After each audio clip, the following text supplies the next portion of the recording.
Welcome to Simple and Clean, a Kingdom Hearts podcast. I'm Mayanna Berrin. I'm Mischa Stanton. And today, we're talking about Kairi. Yay! Our first girl character. Yes! In the Pantheon, and maybe one of the last. Get the ladies in here, all three of them. Yes, all three. Let's go, girls. Let's go, girls. Kairi is potentially independently responsible for the existence of at least two other female characters. Mm-hmm. But before we get into all of that, Mischa, who is Kairi to you? Kairi. Damsel extraordinaire. Yes. Never enough interiority happening for that girl in the games for my liking. Like, Okay. they put more and more in later, but like it's never enough. I always feel like there's so much more to Kairi than the story is willing to take the time to examine in any moment. I agree completely. I have a personal affinity for Kairi because going back to the Kingdom Key forums, shout out. Woo! I used to really be into making, I don't know if the kids know about this, forum signature images. They were like banners that you put in the signature and they go on every post. Yes, I remember these. Yes. Making those for the Kingdom Key is how I learned how to use Photoshop. That's right. You shared one with me and we'll put it on the gram. Yeah, it's one of Kairi. It's specifically a shot from the opening of Kingdom Hearts 2 and a quote from there. Mm-hmm. And it's the best one. It's the best one. I made hundreds of those things. Bunch with Sora, bunch with Roxas, Axel, all the organization, Zem, like everybody. That Kairi one was the best one. Hands down, like you can look at all of them and be like, wow, graphically, this is the most skilled one. They really locked in. Yeah. Well, that's, I think that as I was, doing my deep dive, Kairi is a catalyst for a lot of important things. Mm-hmm.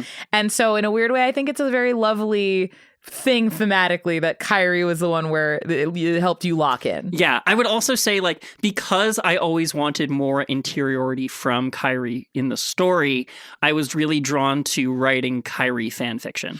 Really? Okay. Yeah, because I was not huge into fan fiction in general. I wish I was more into like the fan fiction scene. Like, I know about AO3, but I don't participate. Me either. And I know that people are having a fun time. Yeah. Or maybe getting into fights on there. I'm not sure. It sounds like fun. Yeah, it sounds like the girls are girling over there. But I truly, I'm like, I see the party happening across the street and I'm like, seems cool. Exactly. So, but from what I understand about it as a cultural facet is that fan fiction is generated from an unfulfilled need in the main story.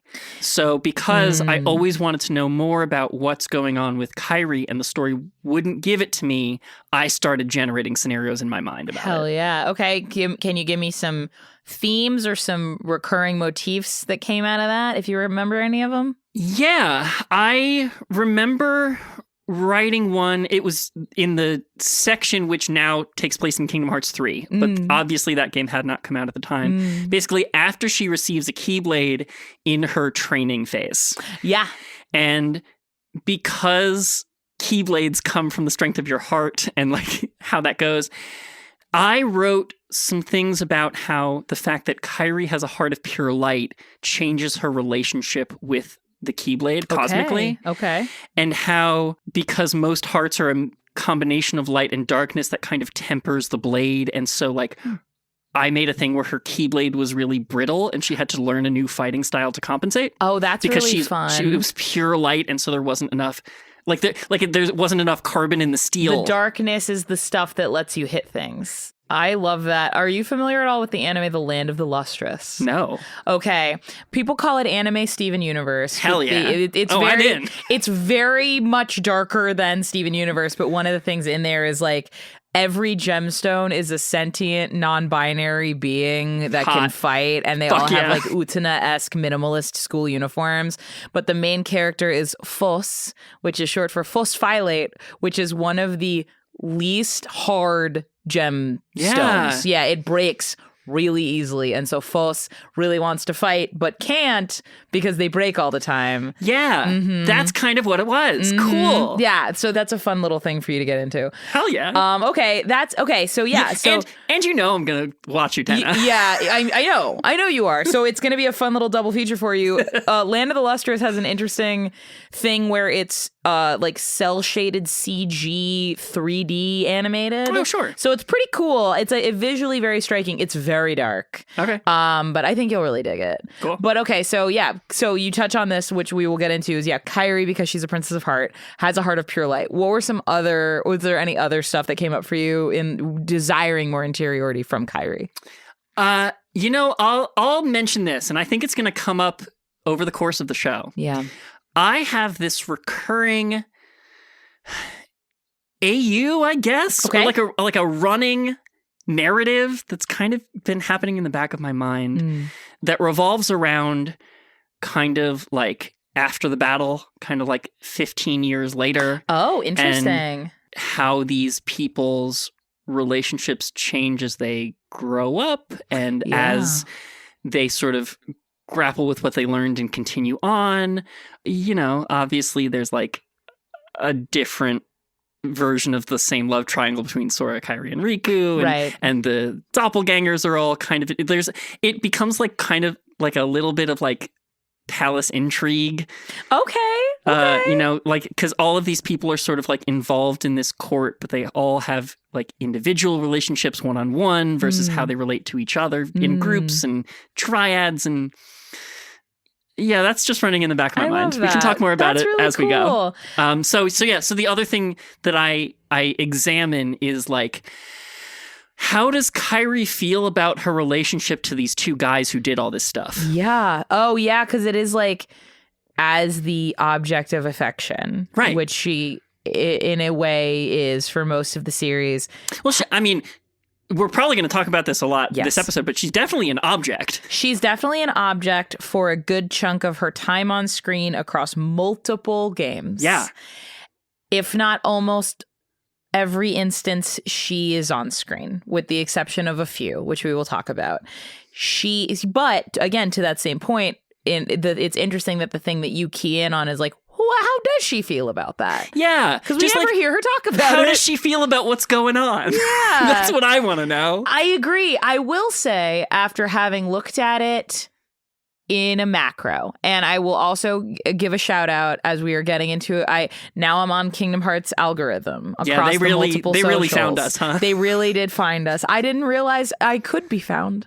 But there's a lovely creator named BioRoxas on YouTube who does, I think they have like a background in psychology. Cool. And so they do like psychoanalyst deep dives into every Kingdom Hearts character. That's just like their interest. Nice. And so shout out to them. They have a wonderful video about Kairi. They have a lot of great videos about everybody, but for the purposes of this, it was really helpful to get somebody else's perspective on Kairi.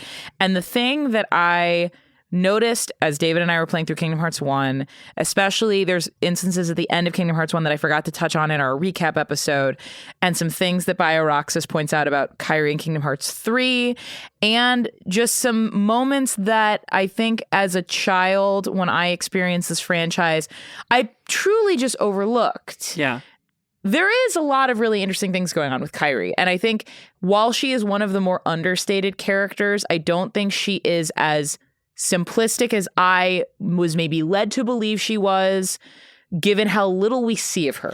I would love to be proven wrong about that. That would be so nice to be proven wrong about. I'll do my best. It's a tall order, but I'll do my best because as a she/her, I love my girl. Yes. I believe in my girl, and I will say that over the course of my journey of like, it's funny, we talk about identity in terms of like, oh, I realized I was trans, or I realized I was non-binary or whatever, but it's like, as I have gone on a journey to try and figure out what it is to mean to me to be a woman, when I was a kid growing up with my siblings, whenever there were trios in media, Mia would get the girl one, Miles would usually get the main boy one or the most rambunctious boy one, and I got whatever was left. Oh. So in the Triforce, I was Ganondorf. Yeah. In Kingdom Hearts, I was Riku. In Chalk Zone, I was Snap. And so across my time, and I was happy to do all of that. Like that is, eldest child syndrome, but also like I want my sister to be able to identify with the princess. I want my brother to be to identify with the main boy character. Like, I'm fine. But I think like as I went along, and especially as I have explored my relationship with TTRPGs, especially, I go almost out of my way to play hyper feminine characters. Yeah. Which is funny because if you know me, I'm not a super feminine person. Not necessarily. But, yeah. But I have noticed that pattern in your TTRPG characters. 100%. It really just locked in for me that like, and we've, this is episode 10 or something like that, but of like, yep. Oh, you and your brother and sister, another trio. Yeah. Got it. Yeah.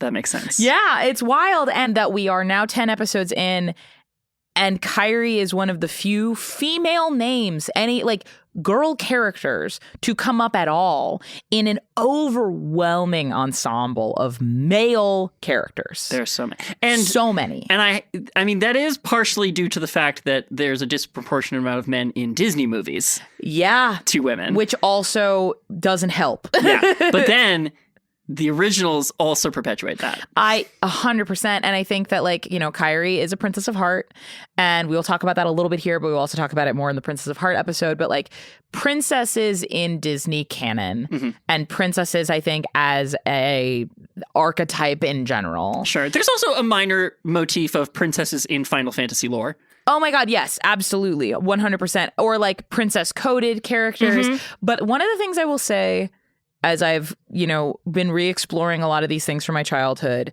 is I think that visually what a character is communicating may betray the interiority of that character. And I think that is especially true for Yuna, Tifa, Aerith. Like, I think the majority of the iconic female characters in Square Enix franchises, including Kingdom Hearts, when you look at a picture of that character, that impression you get from them is almost nothing like what they are as a character. Yeah. Like, you have to have experience with that property. And I would say that's true for a lot of female video game characters. Yeah.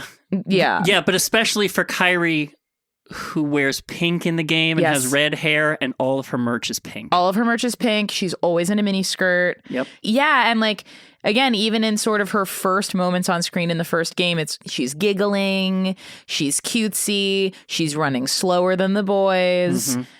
But one of the things that I found really striking is she's feisty and she's smart. Yes. And she has a take and a point of view. And I think that because we are also locked into a language in video games about what a girl on screen is supposed to mean, especially for games that came out in the 2000s, it's really easy to miss who Kairi is in the sweeping overtures across video games in general, which is, this is the girl, she's going to be in danger and I'm going to save her, and I think she's cute. Yeah. But there's more going on there. I mean, good. I mean, all of those things are true, but I'm glad to hear about the other stuff. Yeah. So I'm gonna take you through. Please. Yeah. So I'm actually gonna start in chronological order. Okay. With Kairi's not first appearance, but Kairi's youngest appearance, which is in Radiant Garden when she is 4 years old. Yeah. She is a resident of Radiant Garden. She lives with her grandmother. Her grandmother regales her with fairy tales and legends, which I believe are basically from the time of fairy tales. Yeah, in fact, the opening of Kingdom Hearts Key, the mobile game, is like a pop-up storybook of Kairi's grandmother telling her this story. Like, you see a little cutout of the grandmother and baby Kairi. It's really cute. And so Kairi starts her existence knowing a lot about what is the history of this world. That's true. Of all the worlds. Oh. But she quickly loses those memories. Because, so in Birth by Sleep, you run across Kairi as an adorable 4-year-old picking flowers. She loves kind of exploring. She loves hearing stories from her grandmother. And Aqua encounters her and recognizes that there's like a lot of light going on with the girl. And Mickey is also there and also recognizes a lot of light going on with the girl. And the unversed, the Heartless of Birth by Sleep, which are the pre-Heartless, show up, and you have to fight them and protect Kairi. And when Kairi gets attacked, she accidentally touches Aqua's Keyblade, which... That's all it takes. That's all it takes, which, as we've discussed in the Keyblade episode, is an accidental bequeathment ceremony. And that's why you should wrap it up. Yeah. Yeah, don't be swinging those Keyblades around all willy-nilly. I'm saying. You know what? Okay. So, question then. Yeah. By extension, if all it takes is making contact with a Keyblade. Yeah. Wouldn't that mean that every single Heartless can theoretically conjure a Keyblade? No, because if you're in darkness, if the darkness overtakes your heart, you lose access to the Keyblade. That's why Xehanort doesn't have one. Kingdom Hearts 1 and 2. That makes sense. So Aqua sees this girl. She understands, homegirl's probably Princess of Light or like whatever. Do they know about them then? Not exactly, but Xehanort does. She knows something special's going on with Kairi. Right. But she can't quite pinpoint what it is. But Aqua casts a charm on Kairi, which is because they're, the Keyblade wielders in that game are aware that like there's an impending doom kind of like that they're hearing about. Yeah. And so it's like, okay, there's a lot of light going on with the girl. I'm going to put this special charm on you. And if the world falls to darkness, what this charm will do is it will pull you towards a Keyblade wielder. Oh. Mm-hmm. Okay. Mm-hmm. And so between Birth by Sleep and Kingdom Hearts 1, Xehanort also encounters Kairi. Okay. In some sort of weird nebulous darkness, neo whatever, like the worlds are falling apart type stuff. So Xehanort, when he does encounter Kairi later, has known her since she was 4 years old. Got it. And he's like, I'm going to do an experiment. And hang on, I have it written down here because the wording on it is very confusing. And it's wrong because he doesn't know that Aqua has already cast a charm on the girl. So he's taking credit fully for a thing that he did not actually do. Classic that guy. Classic Xehanort of him. Okay, so Kairi, he's going to propel her off to a world to test any possible connection between Keyblade wielders and Princesses of Heart. And if the experiment is a success, Kairi's heart would resonate with a Keyblade wielder's heart, which would lead Xehanort to that wielder's world. Wow. Wait, okay. Uh-huh. So that's a lot. Uh-huh. That's crazy. Uh-huh. What I find interesting about that is that the place it sends her is Destiny Islands, which is Xehanort's homeworld. So, and the reason why it doesn't make sense is because she was already going to go to Destiny Islands because that's where Riku is. Right, the closest Keyblade wielder. So he's wrong, but he's like, haha, yes. And so as the worlds are falling to darkness, Kairi's heart is pulled to Riku specifically. Right. Not Sora. Uh-huh. Which is kind of interesting. The love triangle. The love triangle is triangulating. Yep. And so she falls or floats there during a meteor shower, which is the worlds at that time like splitting off and splintering into different things. And right. Well, when worlds fall to darkness, they kind of fracture. And turn into like shooting stars. There's like a lot of stuff. Some of those shooting stars become gummy ship yep, materials. Exactly. So who's to say? So she floats along to Destiny Islands where she is adopted by the mayor. We do not know. We do not know what the mayor looks like. We do not know the gender of the mayor, but the mayor of Destiny Islands, implying it is a part of a state? City? Yeah, I mean, it implies like at least a municipal structure. Right. Yeah. But anyway, she's the mayor's kid, which is the Destiny Island equivalent of a princess. Right? I guess so. Right? When you think about it, I guess. Right? Yeah. So, Wait, when the mayor dies, does the mayorship go to the mayor's heirs? Is that how mayors work? I think it's a democratic position, but I prefer to think in Destiny Island specifically that when the mayor dies, the next of kin becomes the mayor. I don't want to dispute the divine right of mayors. The divine right of mayors. God chose the mayors. He gave them that right. Sorry, she gave them that right. Anyway, damn right. I know. It's a herstory episode.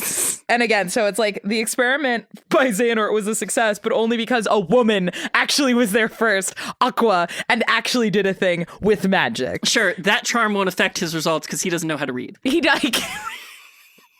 But in the events of all of this stuff, Kairi loses all of her memories of Radiant Garden. Damn.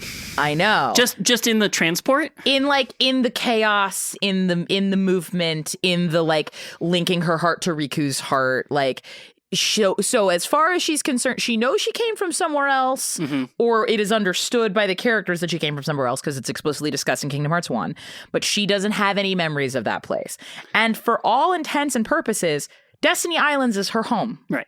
And it's the place where she grows up, and she grows up alongside these two boys.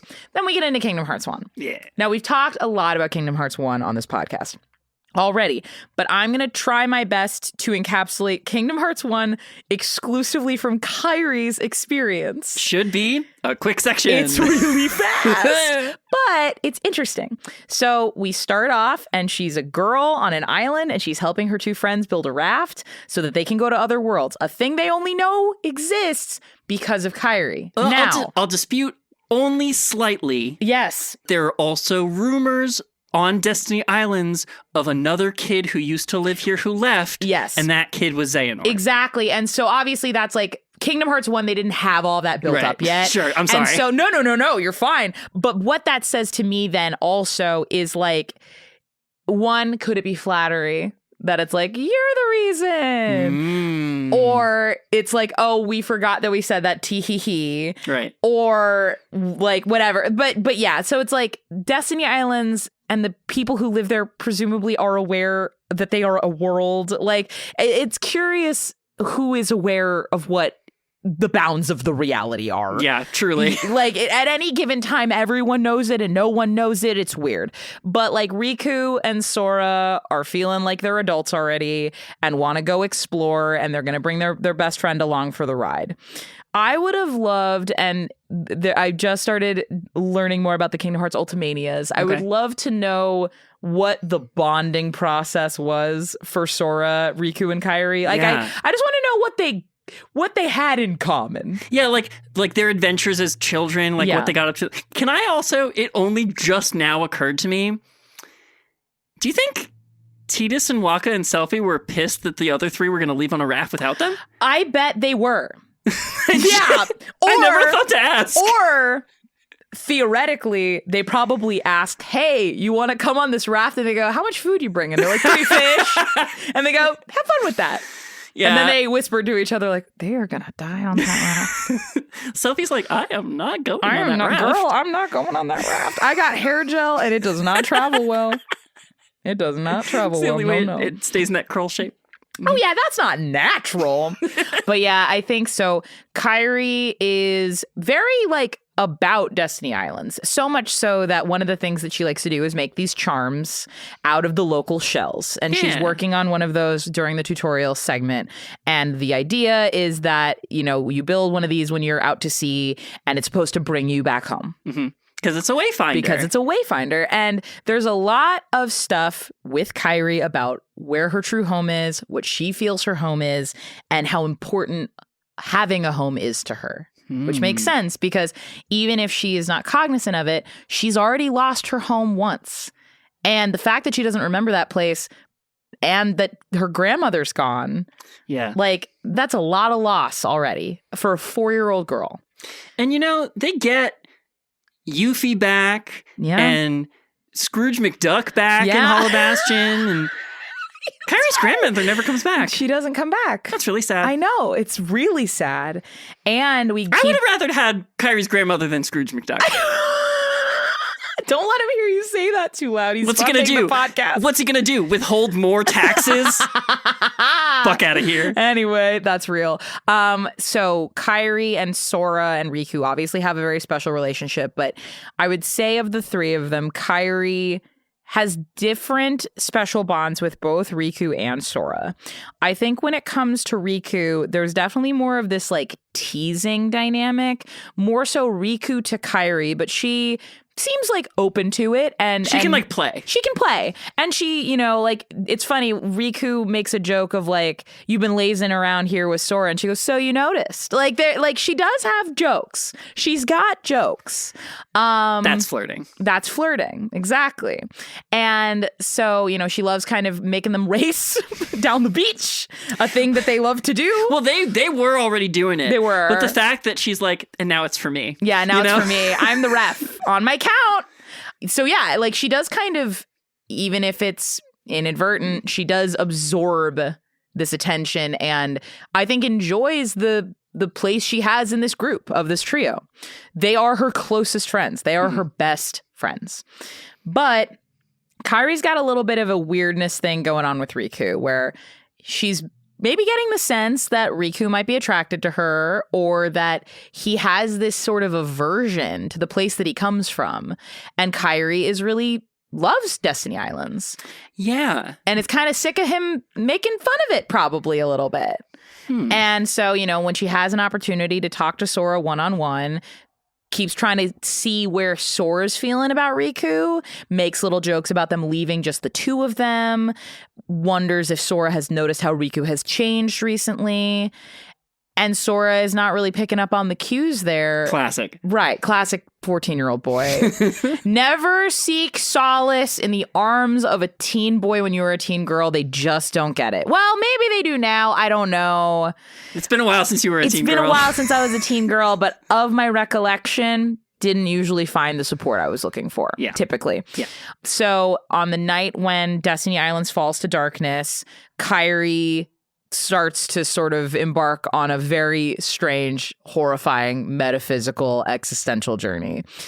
It begins with Sora gets to Destiny Islands. He sees Riku. Riku gets absorbed into darkness. It's very scary. Sora goes to look for Kairi, and he sees her in the cave where they all do their little drawings. He has recently drawn a drawing of him feeding a Paupu fruit to Kairi. Cute. Really cute. Really special. And Kairi is standing in front of this really spooky gilded door that is inside this cave that doesn't have a handle. It's always kind of been there.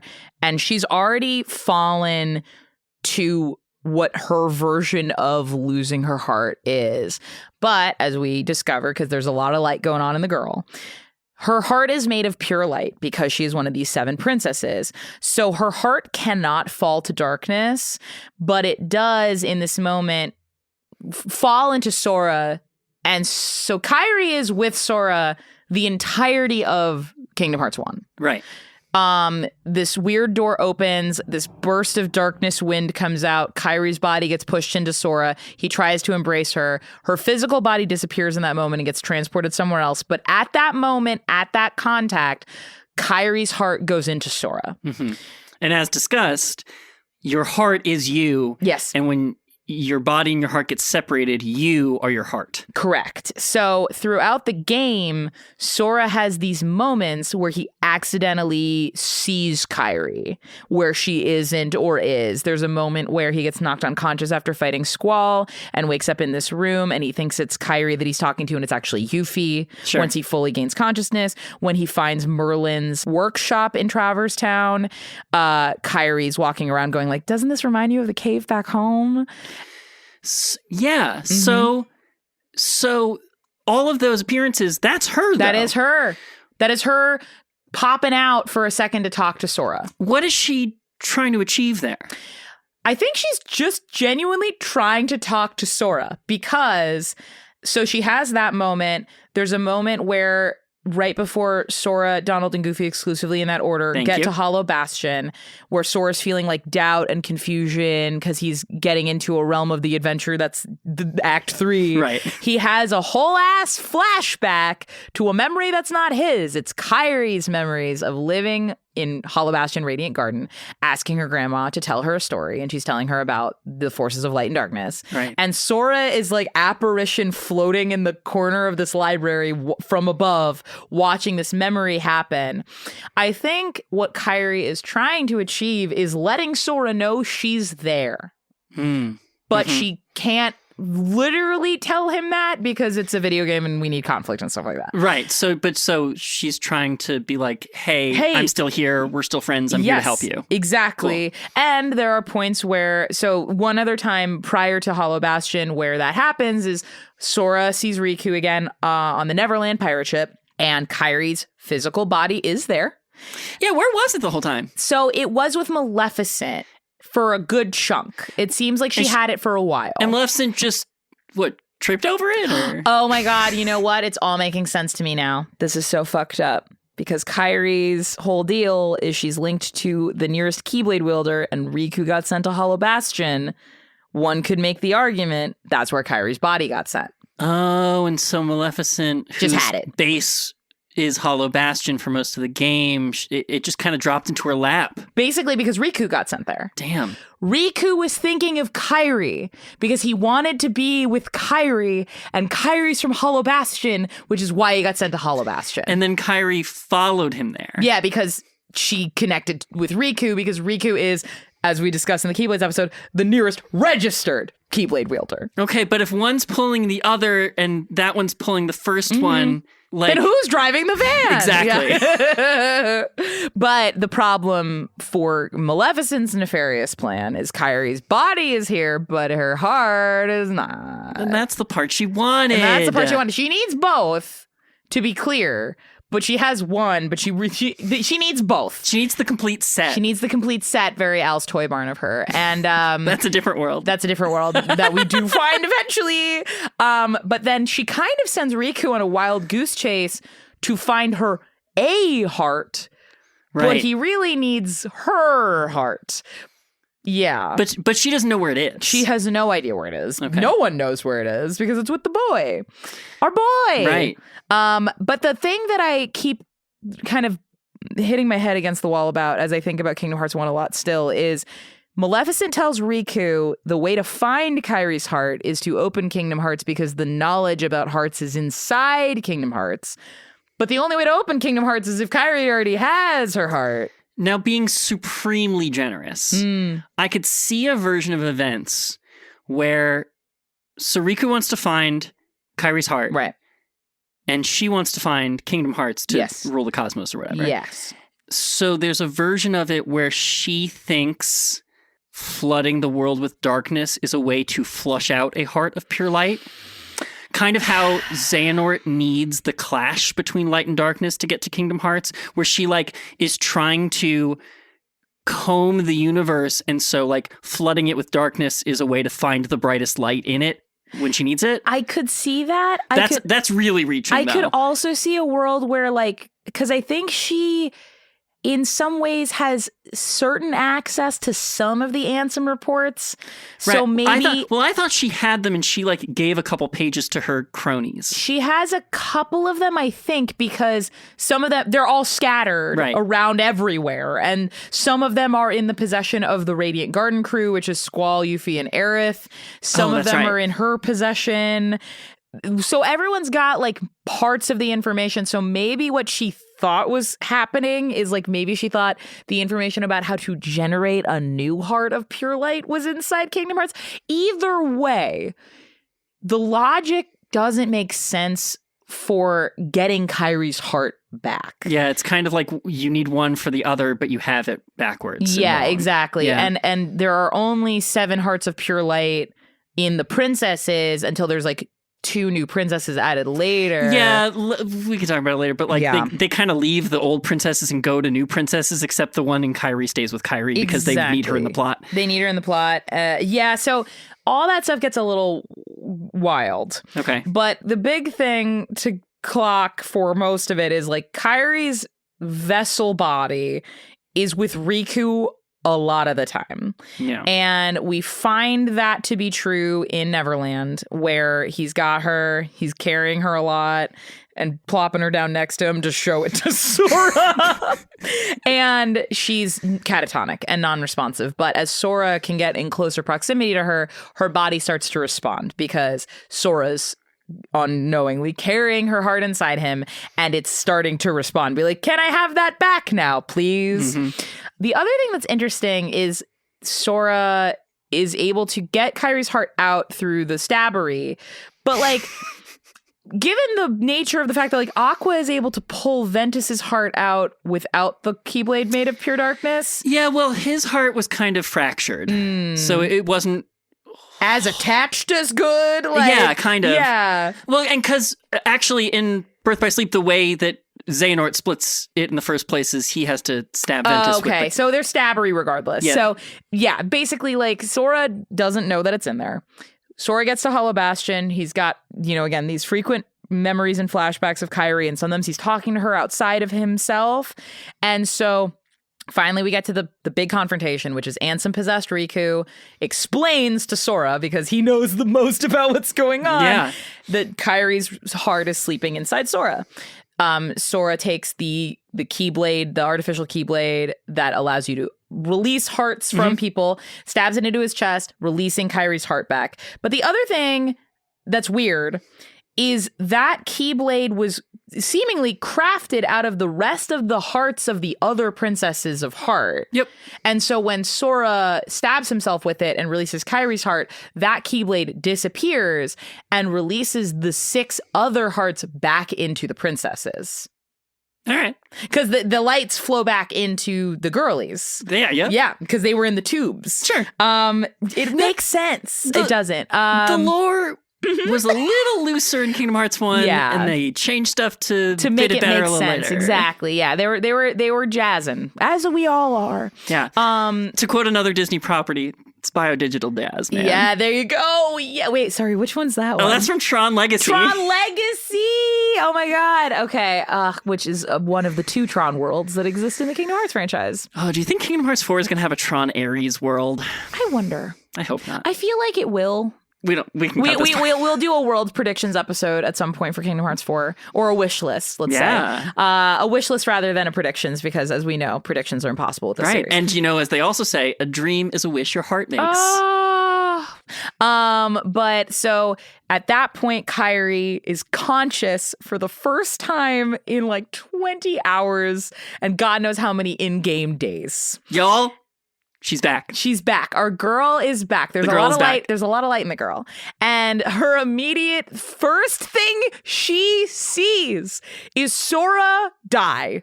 Yep. And fall into her arms and disappear into little flittering lights. For whomst know swearst. And so then she is left alone with Donald and Goofy, in that order, and because we lost Sora. And then Ansem's like physical form manifests. And he starts to go for Kairi. And then Riku's essence, which is now sort of being sucked into the realm of darkness and the Kingdom Hearts Door to Darkness stuff, his light essence stands in front of Ansem because they're still kind of cosmically linked together and goes like, go, run, I'll hold him back. And that's the first time Riku's kind of been himself in a minute.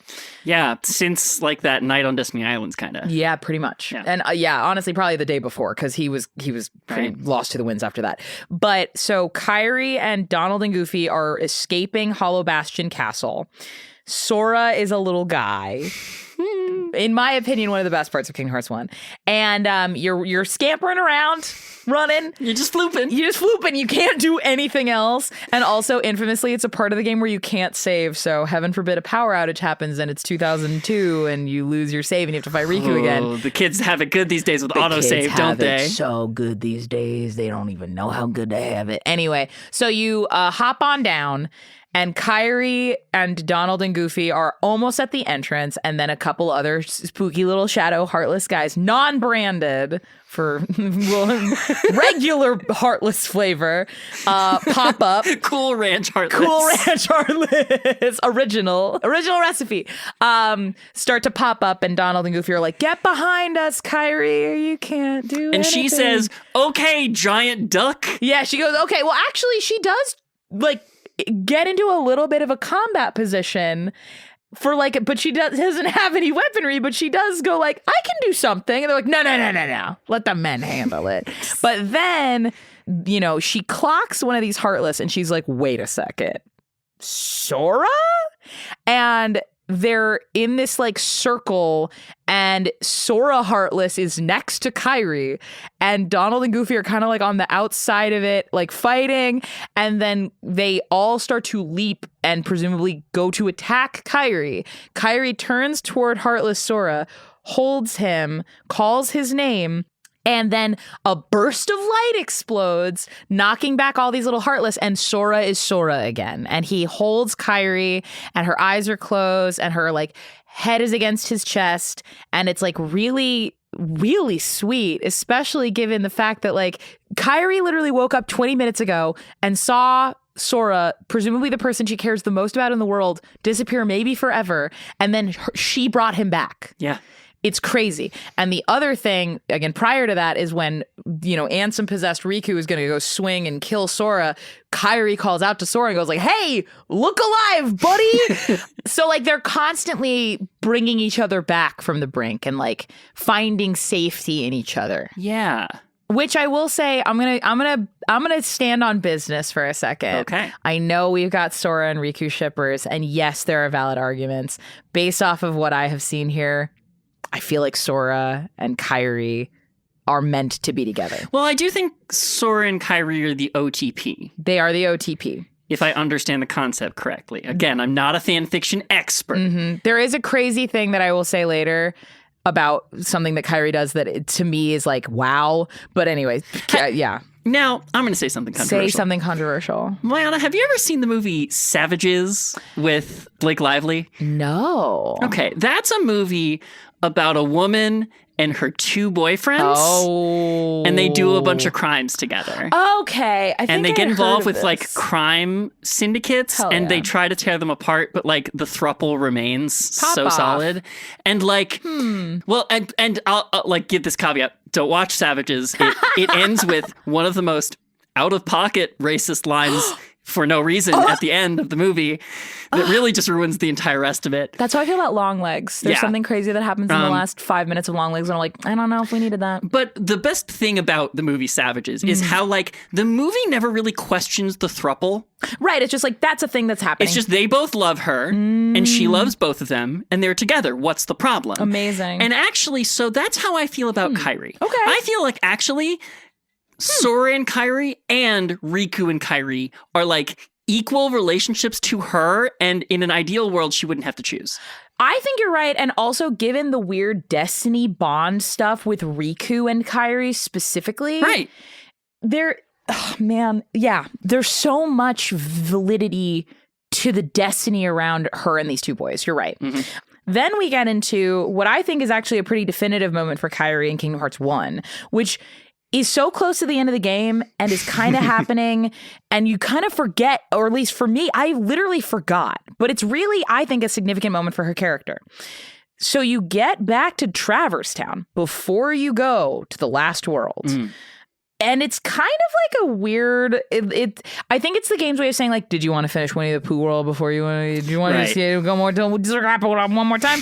And so when you get there, they send you on a little bit of like a weird item fetch quest where you have to go to this little underwater cave right before Merlin's like tower. It's like a little spot that you run into a couple times. And Kairi's there. Sometimes you see Squall like swinging his sword down there. It's just like a place that people go. Sure. And there's like a little mural of the sun. And so Kairi's down there. And she and Sora like look out to this mural, and you get like an item or a spell or something. It's like a last like little thing you get. But so Sora and Kairi for the first time get to have like an actual conversation since Destiny Islands. Yeah. And Sora tells Kairi, I thought I was going to be lost forever. I was losing who I was. I couldn't remember my name. I couldn't remember where I was from. I couldn't remember any of my friends. But your voice brought me back. Wow. I know. And he's like, I got to go get Riku. And Kairi's like, well, I'm coming with you. And Sora's like, it's too dangerous. You can't come with me. And Kairi says, I've been with you the whole time. You've gotten this far because of me. Because we were together. You can keep me from places. Like, I've been places. Like, we've been through thick and thin together this whole adventure. Yeah. Everything you did, I was also doing it. I've been there the whole time. Yeah. But in that way that you were talking about, it's hidden from us by, like, the on-its-face nature of the video game. It is, but it's not. Yeah. Because Sora talks to Kairi multiple times.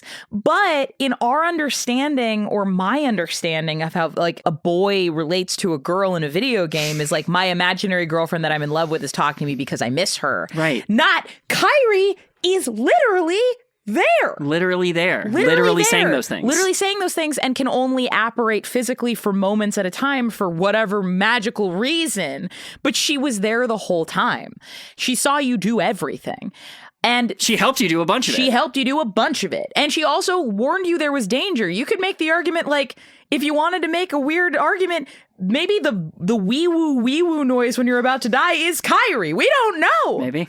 We don't know. Anyway, so Sora basically tells her, like, I just got you back. I couldn't bear to see you in danger again. Please stay here. It's safe for you here. And she says, fine. And then she gives you the Wayfinder, which is the keychain that turns your Keyblade into Oathkeeper, which is the Kairi coded Keyblade. So beautiful. And she so cutely, like, puts her little hands on her hips and goes, like, it's my lucky charm. Be sure to bring it back to me.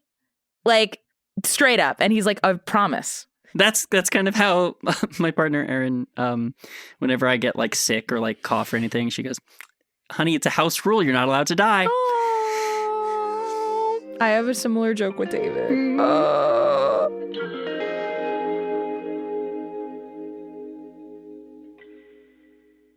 Hello again, it's me, Mayanna, and I'm here to talk to you about stuff. First of all, thank you so much again for listening to Simple and Clean, a Kingdom Hearts podcast. Mischa and I are so grateful and excited to be able to share our love of Kingdom Hearts with you, the people. If you do want to show us some support, since we produce the show entirely on our own, you can do so by supporting us over on Patreon. Our Patreon is called Simple and Clean Pod. You can sign up for the $5 final mix tier to get ad-free versions of the episodes you listen to wherever it is that you're listening to this thing you're hearing me say these words on right now. If you can't support the show monetarily, you can also join for free and engage with us in the Patreon community stuff. We're doing quips.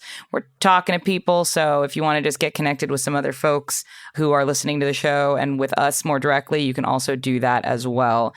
Also, please share the show with friends. Leave a review if you feel so inclined. Leave comments. Engage with us on Instagram. Anything that lets people know that you are loving the content is super, super helpful to us. So thank you again for any and all support. As many of you already know, we are part of the Multitude Podcast Network, and there's a lot of really amazing shows on Multitude that you can check out in addition to our show, shows like Wow If True. Wow If True is your one-stop internet culture shop explaining how what's happening online shapes the real world. With hosts, internet experts, and real-life besties, tech culture journalist Amanda Silberling, and science fiction author/attorney Isabel J. Kim Esquire. They're asking and answering your burning questions about the internet. Why are the edgelord tech bros literally everywhere, even in the White House?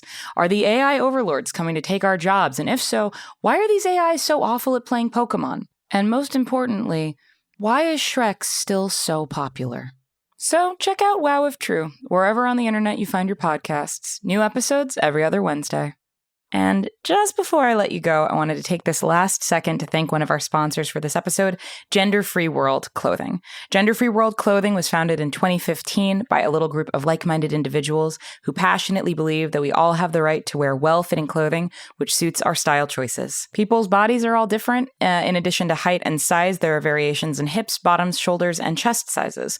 One size does not always fit all. After extensive research, Gender Free World Clothing has created shirts in 4 body shape templates: the Alex, the Billy, the Charlie, and the Drew. And these ranges accommodate those different variations. The Alex is for wider hips, the Billy is for larger busts, the Charlie is for shoulders and hips in similar proportion, and the Drew is for those with broad shoulders, narrow hips, and longer bodies. No matter how you're shaped, you're sure to find a style that is going to suit you. If you're interested in shopping with Gender Free World, they are offering 12% off with our code SIMPLE12 at checkout on your first order. That's SIMPLE12 for 12% off on your first order. So to get yourself something nice, you can go over to gfwclothing.com. That's gfwclothing.com for 12% off your first order with our code SIMPLE12.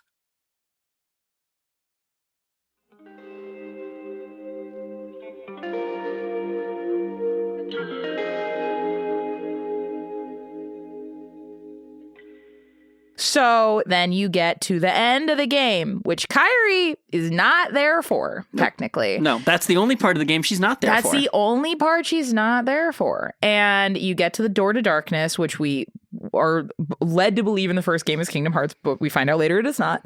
And Riku is there because after he freed himself consciousness-wise from Ansem, he finds himself inside the realm of darkness, which is where Mickey is, where Aqua is, all these things. So he's on the inside, he's pulling this door closed. Sora's on the outside pushing the door closed. And Riku turns to Sora and says, take care of her. And Sora, of course, agrees. Yeah. As Ansem is defeated and the door to darkness is closed and sealed by the two Keyblades, one on either side, the worlds start to settle back to themselves. And Kairi in this weird sort of nebulous space, probably very similar to the time that she was transported away from Radiant Garden, her original home. Right. Well, that's where she would have traveled through. Right. Presumably. And also there's a lore thing, which is Kairi, because her heart is made of pure light, she can traverse through realms of darkness. Specifically, there's like a realm in Kingdom Hearts 2 that has a name. I'll look it up in a second.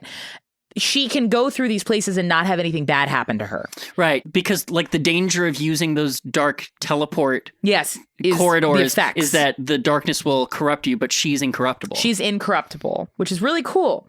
And so, you know, the worlds are falling away. Sora and Kairi hold hands for a moment. Sorry, it just occurred to me that that's what happened to Belle also. Yes. That's a Princess of Heart thing, can do that. Which also from a Disney brand standpoint makes a lot of sense because the Disney princesses are a very special, like there's the Disney brand and then there's the princess brand, right, which is a very specific thing that has a lot of rules attached to it. Mm-hmm. We'll talk about that later. But like, it would make sense why one of the protections they would give to anybody considered to be a Princess of Heart is like, and darkness doesn't do bad stuff to them. Interesting. Got it? Great. So as Sora and Kairi hold hands, as the worlds are starting to pull apart and things are getting all wild and weird with it, the impression I get, and I don't know if they visually literally do this, is at that moment, when Sora and Kairi hold hands again, I think he's giving her the Wayfinder back. Mm-hmm. And they have this moment where he says, I'm going to come back to you, I promise. She says, I know you will. And then they lose each other. And Kairi is back at Destiny Islands. Home. Her home. Alone. For a year. Damn. Right? And then we get Chain of Memories. Now, Kairi does not actually appear in Chain of Memories, but her presence is very important to that story.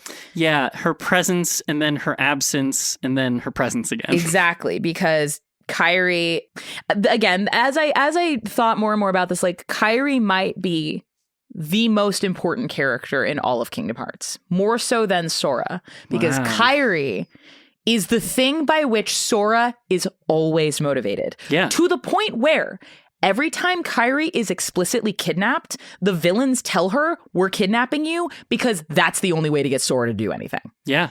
Kairi is the key to all of this, much like Jar Jar Binks. Anyway, so Kairi is fading away from existence to Sora because of a character that exists because of Kairi, which is when Kairi lost her heart. Typically what happens with nobodies is when somebody loses their heart, the heart goes to the heartless and the body becomes a nobody. Because Kairi's heart is made of pure light, her nobody is very special. Mm-hmm. The most special nobody with a power that is so crazy that to think about it for too long kind of breaks your brain, which is the thing that she can do. Basically. So in, Chain of Memories, we're inside Castle Oblivion and we see this girl who looks like Kairi, but she's not Kairi. She's got blonde hair. She's wearing a white dress. She's got these light blue shoes. She's always sketching stuff. She's always sketching stuff, which my queen. Anyway, but she looks a lot like Kairi, but she's not Kairi. And over the course of time, Sora's memories of Kairi start to be like Sora and Riku and Kairi and Naminé. And then it's Sora and Riku and Naminé. Mm-hmm. And by the end of the game, Sora is obsessively looking for Naminé, who is not Kairi, but replaces the place of importance to Sora that Kairi once held. To the point where Donald and Goofy become concerned. They're like, hey, bro, what's going on with you, man? And so, at the end of that journey, Sora encounters this character, Naminé, who feels very guilty about what she's done. Oh, boy. And I think that is partially to do with the fact that Naminé, whether or not she understands how to identify with Kairi, is a part of Kairi. And Kairi cares about Sora a lot. Yeah. And so Naminé, by extension, also cares about Sora a lot. Yeah, there's also a dimension of it where Naminé's powers are that she can manipulate Sora. Yeah. Like very specific. Like, she can't do all of this memory magic with just anybody. It only works on Sora. No. And so there is something to that singular focus for her existence that makes her want to, like, care about that thing. And we also talk about in the heart episode that memories are a part of your heart and a part of who you are. And if Kairi and her place in Sora's life is one of the most important things to Sora, like there's so much to talk about with Naminé, but like for the purposes of this discussion, Naminé cares about Sora in pretty much the exact same way, if not more, than Kairi does, but that becomes very toxic and complicated, and she's being manipulated by forces of adults, which is another theme throughout the series. Yeah, we're gonna have to have a whole Naminé episode for sure. Yeah. And also, like, Kairi, by extension, with her encounter with Xehanort when she was very young, there is a lot of weird parallels of, like, every main child character has an adult in their life who is taking advantage of them or trying to through other children or directly that child. And if you think the mayor of Destiny Islands wasn't running on a platform of like, what's good for our families and holding Kairi up on that stage too, you got another thing coming. Yes, we got it. Who really is the mayor of Destiny Islands? Who is the mayor of Destiny Islands? Honestly, if it turns out to be Xehanort, I wouldn't be surprised. The mayor of Destiny Islands thinks he can hide behind his adopted daughter. But we know the truth, that the Paupu fruits are a deep state seed vessel for ideas about gay people. I don't know. I'm Xehanort and I approve this message. So at the end of Chain of Memories, Sora understands that his memories of Kairi have been extracted and rearranged, and now it's time to put them back. Explicitly, because so much of Sora's heart and memories are associated with his care for Kairi, and that was the thing that was violated. Fixing that and putting it back together is the core of what she's doing. Yeah. And also, because Kairi was with Sora the whole game, all of the other memories that Sora has of his adventure also have Kairi in them. Right. Which is weird. Right. So then we get into 358/2 days. Okay. Kairi's in that? Like, no, but her essence is. Yeah, okay. But like, while Naminé's working on this, Kairi is growing up on Destiny Islands with Selphie, Waka, and Tidus, and not Sora and Riku.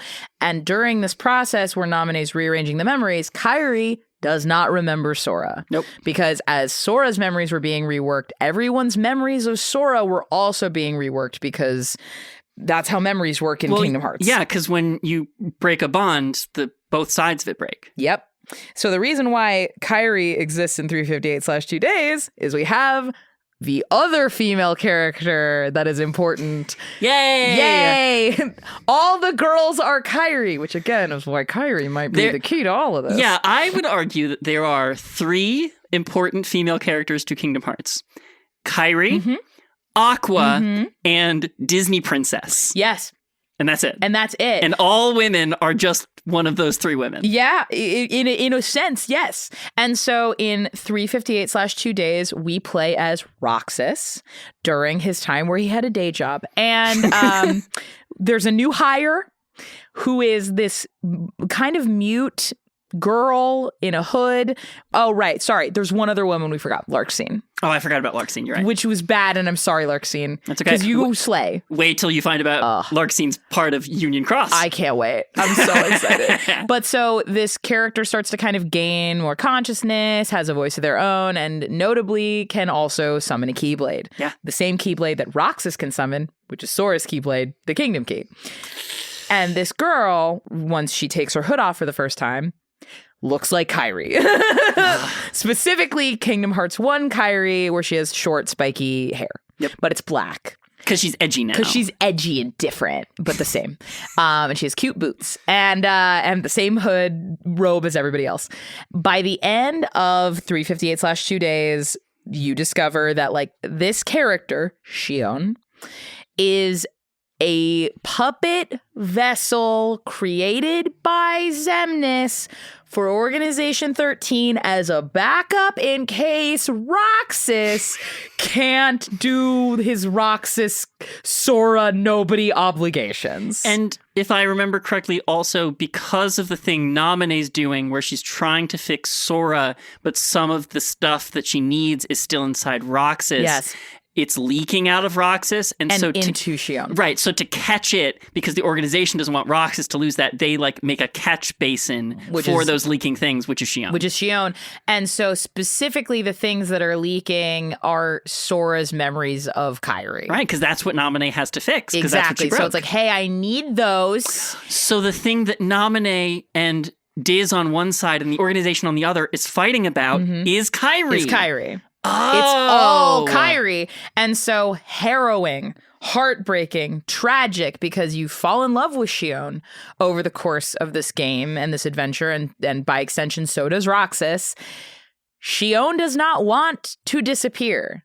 Shion does not want to go back to Sora. Shion is her own person now. But the way that manifests is in one of the coolest, like 7 arc boss fights in all of Nintendo 3DS history with one of the greatest theme songs to this day. But the sad thing is, so Roxas has to fight this girl he cares a lot about, who by extension, because Roxas is Sora and Shion is Kairi, they are kind of weirdly predestined to care for each other as both deep emotional friendship and maybe more. Roxas has to kill Shion, which he does. And Shion, I think, kind of at that point knows it's over for her, but she's like, well, I'm not going to give up without a fight. Much like Kairi wants to fight. Girl's got a strong fight reflex. Shion's might be stronger, and so Roxas defeats her, and she starts to fade away. And as she does, Roxas forgets she exists, because all of those memories go back to Sora. And then a week later, Roxas goes back to Sora as well. Kingdom Hearts 2. Kairi's 15 now. Kairi's got a new hairstyle because Utada Hikaru at the time also had a new hairstyle. And they always match the hairstyle to Utada. They always match Kairi's hair to the hairstyle that Utada had at that point in development when they lock Kairi's look. So Kairi's 15 now. She's living on Destiny Islands. We get to see bigger Destiny Islands, which is where the mayor lives. And she cannot... I'm going to write fucking fan fiction about the mayoral elections in Destiny Islands. I think you should. I think that'll be great, and I'm excited to see what your character is. Much like the interiority you were desperate to find in Kairi, I cannot wait to see the interiority that you discover in the Mayor of Destiny Islands. A character you will name for the first time. So Kairi is, bopping around. She's going to school because she's wearing a uniform, and so is Selphie. Yep. And she is telling Selphie about this. Like, do you remember the boys that we hang out with from the back in the day? And she's like, oh yeah, Riku. And she's like, no, the other boy. And she's like, what other boy? And Kairi has been like, and this is interesting because everybody else forgets that Sora exists for another couple days. Kairi starts to remember earlier than everybody else. First, literally. And so the thing that she says to Selphie, which again is a crazy thing to say, and we forget that she said it, but it's such a level of devotion. She says, you know that island where we used to play and hang out? I won't go back there because I can't remember this boy's name or his face or what his voice sounds like. And I vowed that until I can remember him, I will not set foot there. Wow. Crazy. When did she make that vow, you think? Because she couldn't even remember that she couldn't remember him. I think that when she started to remember him and felt like she couldn't remember all of him, she felt bad for having forgotten him. And so devoted herself to trying to remember him. So what we're saying is she really kept herself off that Tree Fort Island for like a week. Yeah. Because, like, they show her on Destiny Islands in the prologue opening CGI thing, growing up and looking out at the ocean. The other thing that you could imply, too, is, like, she's looking out at the ocean, but she doesn't know why. Yeah. But she knows that there's something out there that she's supposed to care about. And so at that moment, when she's talking to Selphie, she faints on the ground because her heart is connecting to Roxas, who's falling from a clock tower at the same time. Mm-hmm. And the reason why that happens is Naminé has made contact with Roxas. Right. Because she's doing stuff. She's putting like the final things in place, and Roxas has sort of volunteered to sit himself inside a matrix so she can finish it. But he doesn't remember doing that, and then he gets upset that he did it. And she wants to remember meeting him just once. Yeah. Naminé does. But because she made contact with Roxas, subconsciously Roxas's heart is remembering Kairi and Sora. And one of the other things that's happening in the prologue of Kingdom Hearts 2 is as Sora is remembering all of his memories of Kairi, we never hear her name said in any of these cutscenes because they're just showing the cutscenes. Well, that's right. They cut away in the middle of her name. They cut away in the middle of her name. They will blur her face because that's the last piece that we need. So as Roxas is falling from this clock tower, I think it's like day 4 or 5, Kairi mental channels to Roxas, and Roxas thinks it's Naminé, and she's like, no, it's me, Kairi. And then Sora dials in. They're all just Roxas. The 4 of them are on a group chat. They're doing a group chat through the mind of Roxas, who did not consent to this and has no idea what's happening. And then he tells Kairi, I can't believe you don't remember my name. Fine, I'll give you a hint. It starts with an S. And then she wakes up, bolts it down the beach, has a message in a bottle from a letter she wrote yesterday. And she sends the bottle down the ocean and then almost by accident says Sora. Like, she doesn't even realize it, but she's already remembered his name. Yeah. So then we do more video game stuff. She's back on Destiny Islands. She's in her mainline fit at this point, which is very notably a white dress with a pink zip-up mini dress over it. Yep. A little nod, I think, to Naminé's outfit, but with Kairi's skin on top. I'll also say Kairi's Kingdom Hearts 2 fit. Best fit. Best fit, 100%. Best hairstyle. Best hairstyle. I think everybody was rocking the best fits in Kingdom Hearts 2. Yeah. And we will talk about that later. But yeah. So Kairi's there, and then Axel rolls up, which is so funny for what's about to happen later for both of them. But Axel's like, I'm being friendly. Come with me. Yeah, he's kind of on his double, triple agent shit. He's doing a lot. He's doing too much. And then Pluto rolls up and goes like, row, row, row. And Kairi goes with Pluto into a different portal that Riku made. Yep. So then Kairi ends up in Twilight Town. So Kairi is officially on the I'm gonna find Sora mission. Much like the mission Sora was on. Oh, now she's on her own Kingdom Hearts plot now, huh? And so she immediately befriends Hayner, Pence, and Alette because she's really sweet and nice and a cool person.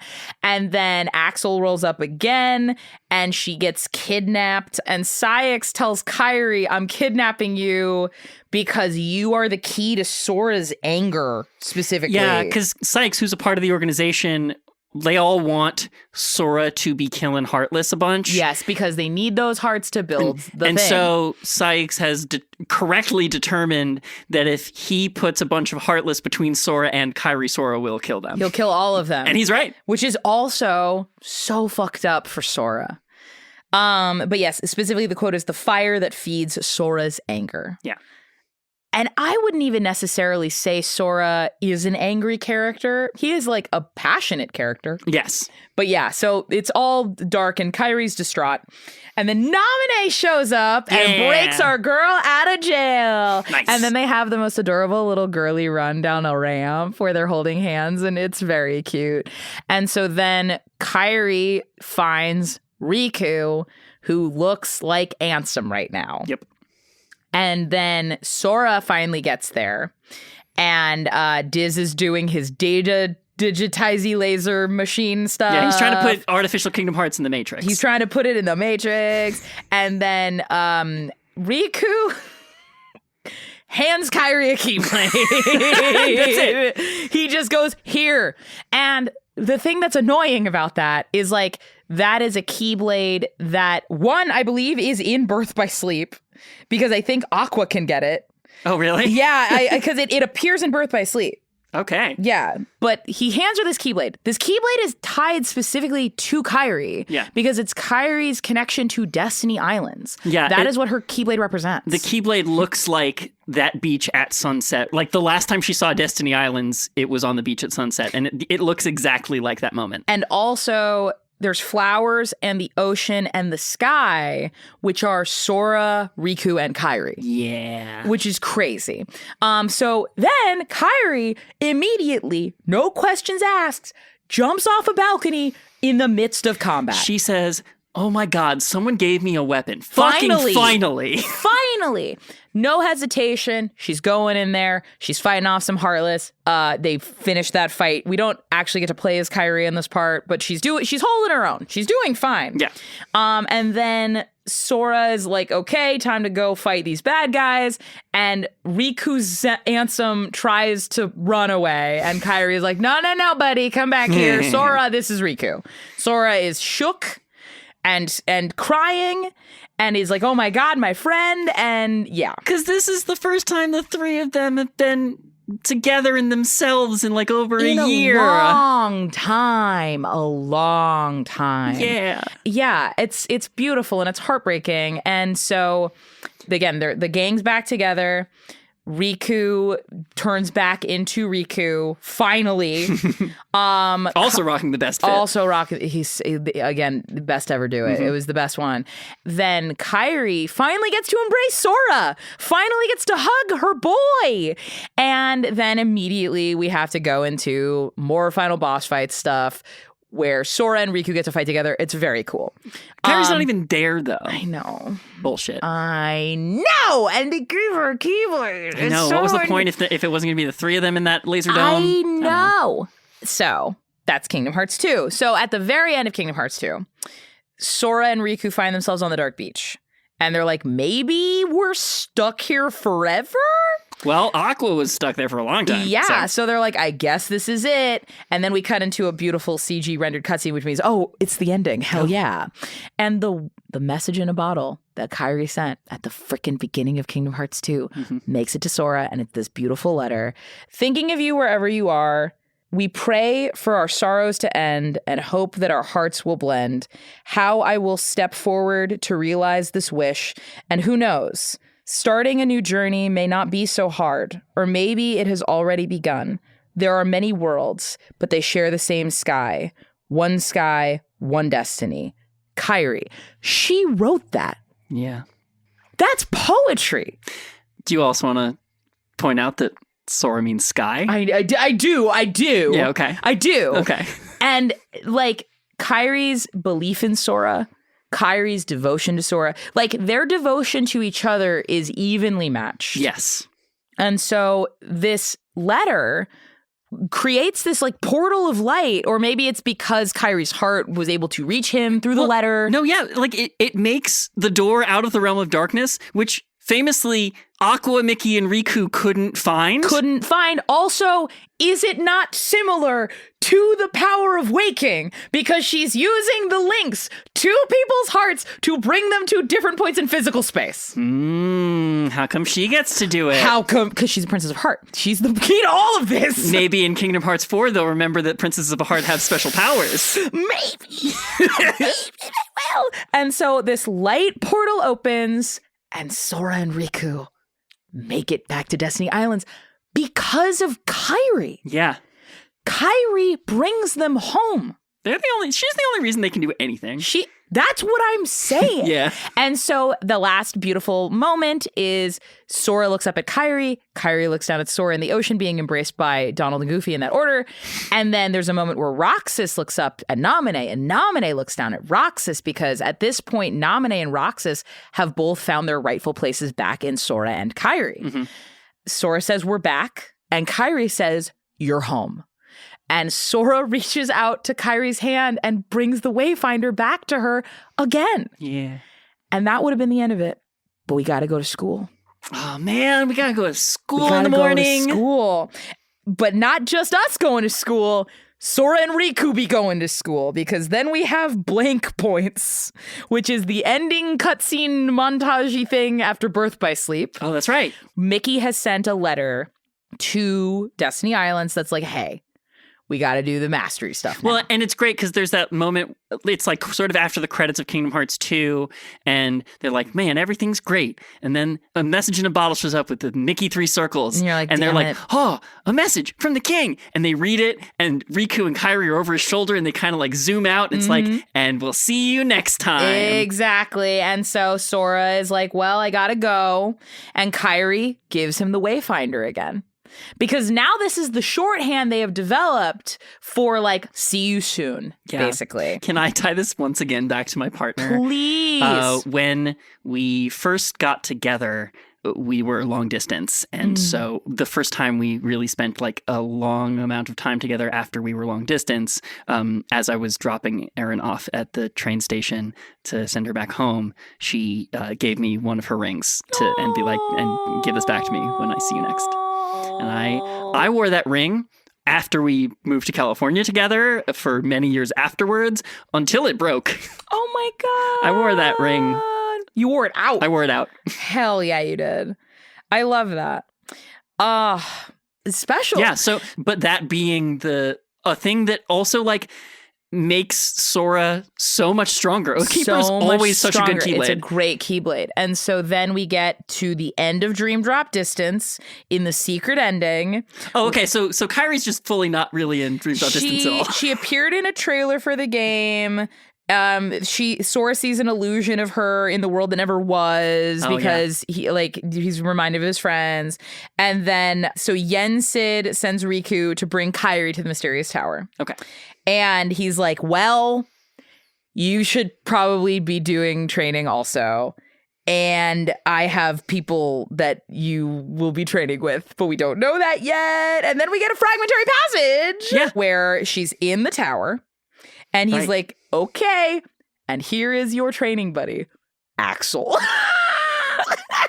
Because Axel also gets a Keyblade now. Because Axel also gets a Keyblade for reasons that we'll talk about later. And then she's like, hey, didn't you kidnap me once? Didn't you attempt to kidnap me twice? And he's like, yeah, that's the old me. Yeah. That's when I was going through a thing back then. Yeah. I was having a hard time. And so now Merlin has created the secret forest. So Kairi, throughout her Keyblade training, like trains with Merlin, is like recruited by Yensid and Mickey. And so Merlin creates this forest, which is basically their version of the hyperbolic time chamber. Yes. Where they can train for as long as they want and time is not affected by it. So Kairi and Axel, who's going by Leia, but she also still calls him Axel, spend a lot of time together. Right. And she cuts her hair to Kingdom Hearts 3 length, which is like slightly longer than Kingdom Hearts 1 length, but shorter than Kingdom Hearts 2 length. I'm not gonna lie, it's an awkward cut. I know. And her fit is very cute, but it's very, and I think it's intentional, very dissonant. Yeah, it like takes cues from the Kingdom Hearts 2 fit, but it's a little like puffier. Yeah, it's a poofy skirt. It's like a half pink, half black checkered. It's like half checkered schoolgirl skirt, half bubble sweatshirt skirt. Notably, and I think this is cute, it has a hood like Sora has a hood. I think that's cute. It's trying to be like a culmination of her fits, but it just ends up being like a patchwork of all her other fits. Yeah. And so one of the notable things during her training time with Axel is they're eating sea salt ice cream. And there's a moment where the sun sort of glints over Kairi's face and Axel sees Xion. You're right. And it's the first time. Because Axel and Xion and Roxas used to share that ice cream on the clock tower. When they were all friends and they all remembered each other. And notably, because Xion died and disappeared, Axel also forgot. Like, everybody forgot Xion existed. Right. And that's right in the forest. That's the moment where he remembers she exists, and he weeps. And Kairi is there to comfort him and is a deep support for like the friendship they forge. Two very unlikely characters, because Kairi can befriend anybody, much like Sora. Yeah. And so then we get into like Act 3 Kingdom Hearts 3 shenanigans. You mean after 20 hours where you don't do any plot relevant things, then the plot kicks in a major way. In crazy time. So fast. So fast. And so there's a couple components to this in the 7 Hearts of Light Keyblade wielder stuff. Kairi's one of those people. Yeah, she is, at the same time, one of the 7 light Keyblade wielders chosen to represent them in the physical conflict, and she remains a Princess of Heart. Yes. She's the only one that is both. She's the only Princess of Heart that stays when the rest of the generation turns over to new princesses. And she's the only Princess of Heart to be able to wield a Keyblade. She is so special. Yeah. More special than Sora, I would say so. I would say so. And also, she accidentally gets a Keyblade, much like Sora does. Yep. Just saying. So, right before we go into the final battles, we're on Destiny Islands one more time. Sora and Kairi are sitting on the tree that they've sat on every time we've seen them really sitting on something besides the boardwalk. Riku's off on the beach. And Sora's like, oh, is Riku okay? And she goes, yeah, I think he wanted to be alone. And he goes, oh, okay. And then Kairi holds a Palpu fruit up to Sora's face. And she's like, I want to be a part of your life forever. Kairi initiates the binding of destinies between her and Sora.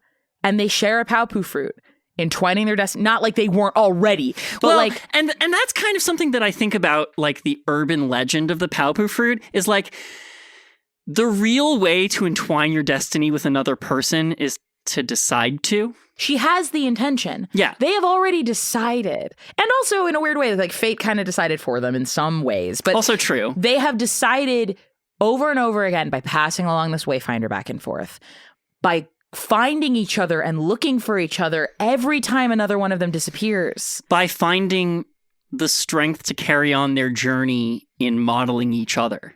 They are each other. Yeah. Like, Kairi is all of the things that Sora is, except for being a boy. She's good at making friends with people. She's always willing to defend her friends. She will throw herself into dangerous situations to ensure the protection of the people around her. Mm-hmm. She has the power of light. More than any, except for 6 other people. Yes. And honestly, more so than any of them because she's also a princess. Right. And so in the kind of tail end of Kingdom Hearts 3, it's just like boss after boss after boss after boss.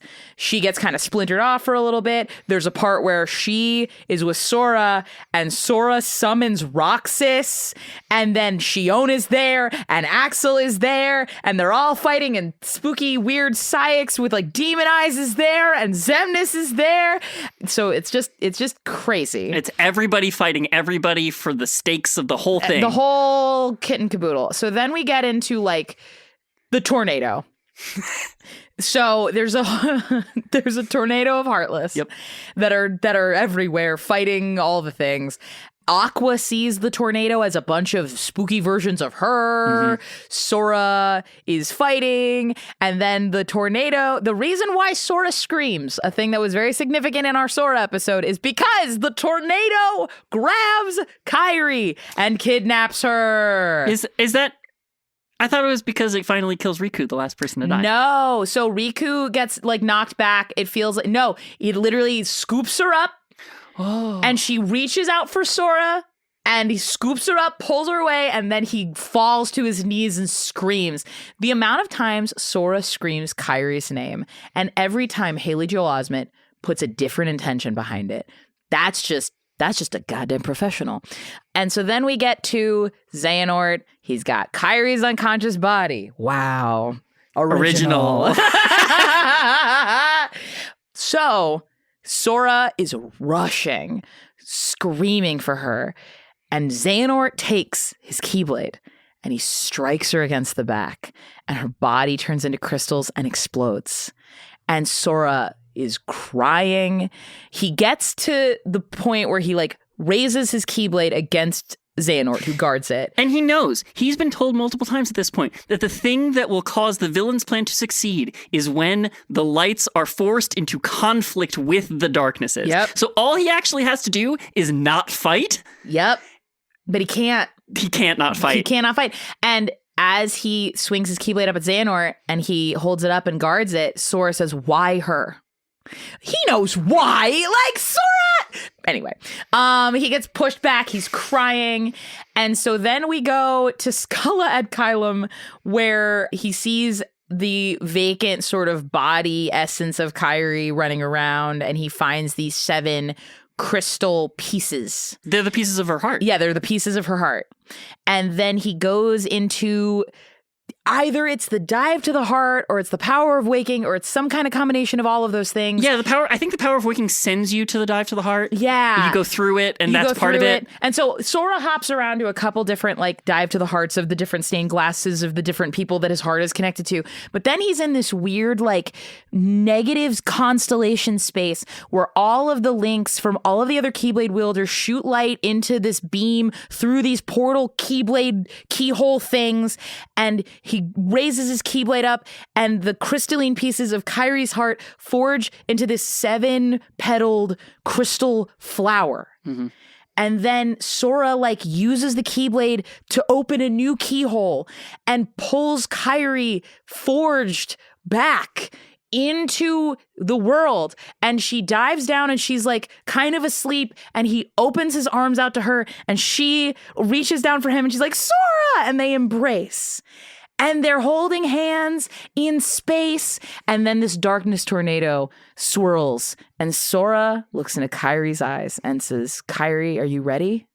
And she's like, yes. And then you get to this stained glass floor and you fight armored Xehanort. And the most incredible thing happens where Sora and Kairi are standing next to each other. Same Keyblade stance. And you hit L2 for Sora or you hit R2 for Kairi. And you can fight Xehanort as Kairi. And Sora is there. And Sora becomes your companion character. Mm-hmm. And he's healing you. And Kairi can fucking kill it. She is so gorgeous to play as. She glides across the battlefield. She has a beautiful spell kit. They have an amazing combo attack where they join hands and they have these 2 wings of light behind them and they like swirl combo attack. It's great. We win, and then we're back on Destiny Islands, and Sora says something to Kairi that we don't hear, but Kairi starts to cry. And Sora, because he be meddling. Because he pulled her out of a place he shouldn't have. He shouldn't have. When he pulled her out of that place, according to Chirithy, she was dead. Yeah. And you are not supposed to use... Listen, sleep and death may be close, may be touching, but you cannot cross. And he did. Because for Kairi, her. For her. It's always for her. And in a way, that's the second time he's done that. Yeah. Like, he will die for her. He'll do whatever has happened to him between Kingdom Hearts 3 and 4, which we don't even know what that is. We don't even know what that is, but we do have Melody of Memory. Okay, so this which is relevant. Yeah, so this is actually the first time we've talked on the pod about games after Kingdom Hearts 3. Let's go. Which of there is one. There's 2. There's 2. Wait, what's the other one? The other one is Kingdom Hearts Dark Road, which is the 3rd mobile game, which takes place during Xehanort and Eraqus's training. It's kind of like a Xehanort backstory. Love that. That's great. But we're post Kingdom Hearts 3. Let's go. Yeah, so we're post Kingdom Hearts 3. So Kairi is so distraught and will not rest until she finds Sora. Sound familiar? But in order to not rest, she agrees to go into a magical sleep facilitated by Ansem the Wise to analyze her dreams. Oh, Ansem the Wise still around? Yeah. Nice. I thought he was dead. No, I guess he's not. All right, cool. In the hopes of finding Sora. Then we get Melody of Memory, a rhythm game for the Nintendo Switch. Which, in addition to going through the plot of the other Kingdom Hearts games, we are treated to new content at the end where Kairi fights an aspect of Xehanort, because these are all the memories and whatnot. Right. And one of the things that BioRoxas points out in his analysis of Kairi's fighting style specifically is like Kairi has been wielding a Keyblade for, I mean, like because of the magical force or whatever, about the same length as everybody, but like in terms of chronology, one of the newer Keyblade wielders. But she's very creative. And in this fight, which is not in the combat because it's not really a combat game, but like it kind of is, but it's not. Kairi swings her Keyblade at Xehanort and he grabs it in midair and she unsummons her Keyblade, drops down, and resummons it to get out of his grip. Okay, and in Star Wars fans talk about this all the time. Like, why don't you just turn your Star Wars lightsaber off and back on again in combat? And there's like Star Wars lore about how that's not honorable and fucking whatever, but Kairi is so big brain for this. She's so big brain for this. And so this is the one thing that's a little annoying. So in this final encounter moment, the reason why Kairi is able to defeat this aspect of Xehanort is that, very Utena style, Sora's essence possesses Kairi's body and gives her his will. And I think she like basically turns into Sora and fights Xehanort as Sora. Ooh. And then like turns back into Kairi at the end. Interesting. So she does all this, and then she tells Yen Sid, I want to train under Aqua, which Yen Sid agrees to. That's... Come on! I mean, yeah. Right? She's right there. She's we saved right her. there. And also, Aqua met Kairi when Kairi was 4, but Kairi doesn't remember Aqua. That's right. Because she doesn't remember anything from before Destiny Islands. And so now, not only do we have an opportunity for our 2 main girlies to girl, but Thank also... fucking goodness. Thank fucking goodness. But also, Aqua's the reason, in a way, that Kairi can wield a Keyblade in the first place. That's right. And so now, going into Kingdom Hearts 4, whatever that may be, Kairi's going to be training with one of the best Keyblade wielders to ever do it. And one of the only women. Hell yeah. So, who is Kairi, Mischa? Kairi is, the catalyst for all of these things. She's like the backseat protagonist. Yeah. Which is a crazy concept. I know. Like, that's wild. There's a really funny visual motif, which is like sometimes in certain key arts that Namura made or that the Kingdom Hearts team made, Sora is seated on a throne. Mm-hmm. In Melody of Memory, Kairi is sitting on that same throne, or at least a similar one. Yeah. Kairi is a really compelling character. Yeah. And I think that there's obviously like portions of the story that point to giving Kairi more on-screen agency in the conflict in a way that makes me hopeful for the future. Like, who knows? Maybe she'll have a big role in Kingdom Hearts 4. We don't know. I would like to hope so, because I think the thing that I'm starting to notice, at least with their attempts to bring Kairi more so into the main form of the narrative in Kingdom Hearts 3, is I think there's an awareness of what Kairi means to the narrative of the Kingdom Hearts games. Yeah. And the audience. And the audience. And one of the things that I was talking about with a friend is like, in terms of the fanfics of the situation, Kairi gets mischaracterized a lot as like a bratty ditz. And that's not who she is. No. I mean, she is only insofar as Sora also is. And again, 1, we love Sora for that. And 2, they're the same. Yeah. Like, Kairi is socialized as a girl. And so the way that the dopiness manifests is different, but they are the same. And into that same point about there's a world where Kairi and Riku have a similar like destiny bond together. Like, Kairi takes the shit out of Riku. She jokes with him. She cares for him. The 3 of them are best friends, and she is on equal footing with them. We just forget that because she's the girl of the 2-boy friendship. Yeah, but I also think that like the way the story is told leads us in a direction to forget it. We do lead it, but I will say also, and this is just occurring to me just now, how are Riku and Kairi that different in the terms of the place they have in the narrative in Kingdom Hearts 1?